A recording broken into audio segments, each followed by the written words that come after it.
Hello, I'm Crystal, and today we're at the Tennessee Museum of Aviation.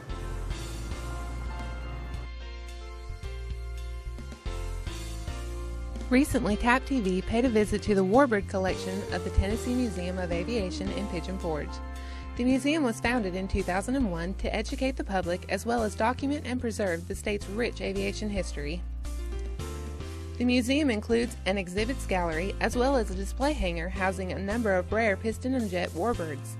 Most of the aircraft are in flying condition and flybys are common sights during the summer months. Today we'll take a quick look at some of the aircraft on display. Orville and Wilbur Wright created the first practical powered airplane in 1903. However, success did not come suddenly. The brothers spent several years building and flying gliders before attempting a powered craft. This is a replica of a Wright Brothers 1902 glider. It was built here at the museum by a group of volunteers. Jumping ahead to the end of the piston fighter era, we have the Douglas Sky Raider. Developed too late for service in World War II, the Sky Raider proved viable all the way up through the Vietnam era. This Douglas Sky Raider saw service in Vietnam and was one of 4 rescued from Thailand. After the fall of Saigon, many Sky Raiders previously operated by the South Vietnamese Air Force ended up in various locations throughout Southeast Asia, where they later made their way back to the States. The museum's Sky Raider is one such example.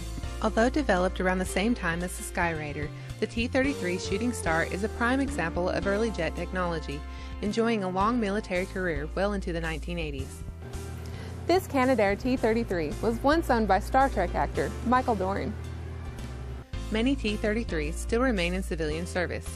In April of 2010, a T-33 served as a chase plane for the first flight of the new Boeing 787 Dreamliner. The museum isn't just all about airplanes. Helicopters have a place too. The UH-34G helicopter remained a rugged workhorse for the U.S. Marines throughout the Vietnam campaign until eventually replaced by the UH-1 Huey. This Vietnam-era Sikorsky H-34 saw extensive combat service, as evidenced by the bullet holes and patches along the body. The UH-34G had a reputation for sustaining large amounts of battle damage, yet still returning their crews home safely. This example certainly illustrates that characteristic.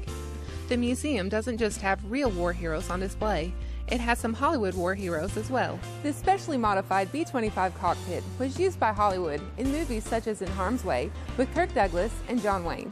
The Tennessee Museum of Aviation has something for everyone, from aviation movie memorabilia to aviation history to awesome warbirds and so much more.